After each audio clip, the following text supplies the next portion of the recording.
गांगलवाडी motor stand परिसरामध्ये गर्दीमुळे अपघातांची मालिका, नागरिकांकडून बंदोबस्ताची मागणी।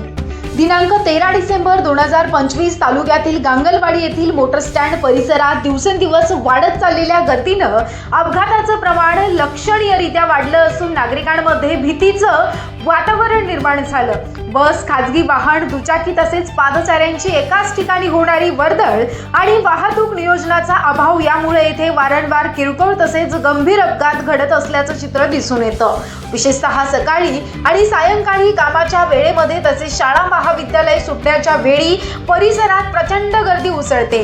मोटर स्टँड परिसरात अनधिकृतपणे उभ्या असलेल्या वाहनांमुळे रस्ता अरुंद होतो, त्यामुळे वाहन चालकांना मार्ग काढणं कठीण होत असून अनेकदा अपघात अटळ ठरत आहेत। याचा सर्वाधिक फटका वृद्ध नागरिक, महिला आणि लहान मुलांना बसत असल्याचं नागरिकांचं म्हणणं आहे। अपघात घडल्यानंतर काही वेळातच परिस्थिती पूर्ववत होत असली तरी त्यामागील मूळ समस्या मात्र कायम असून प्रशासनाकडून ठोस उपाययोजना होत नसल्याचा आरोप नागरिकांनी केलाय।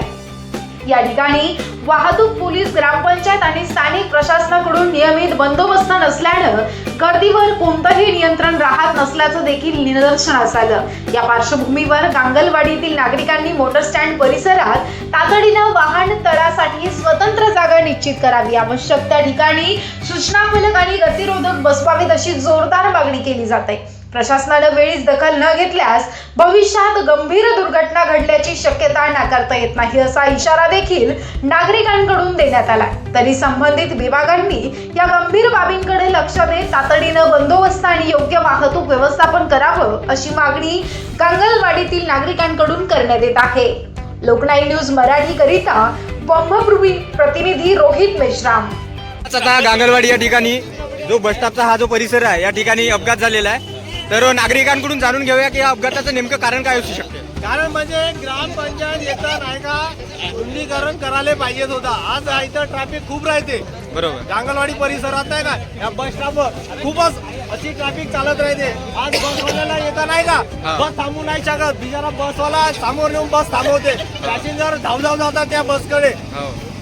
पुन्हा अजून या रस्त्याचं रुंदीकरण झालेला पाहिजे, कारण की हा रुंदीकरण आवश्यक आहे। इथे ट्रॅफिक खूप चालते इथं। तर तुमची मागणी अशी आहे की ऑटो स्टँड साठी वेगळी जागा असली पाहिजे, ऑटो स्टँड साठी दुसरी जागा करावा। त्यांना जिथे काय म्हणते त्याला पार्किंग आहे तिथं ठेवायला पाहिजे होता। कोणाकडे ते माहित नाही आपल्याला, त्या ट्रॅफिक वाल्याच्या ऑटोवाल्याला कोणती दिली आहे पार्किंग ते आपल्याला माहित नाही, पण ते ऑटो वगैरे तिकडे बाजूला ठेवा। जे गाडी आहे नंबरची ते एखादी ऑटो ठेवावे इथं, हो का नाही? बरोबर आहे। आपली अशी एक मागणी आहे, हा रोड रुंदीकरण झाला पाहिजे, कारण की ट्रॅफिक खूप चालते इथं।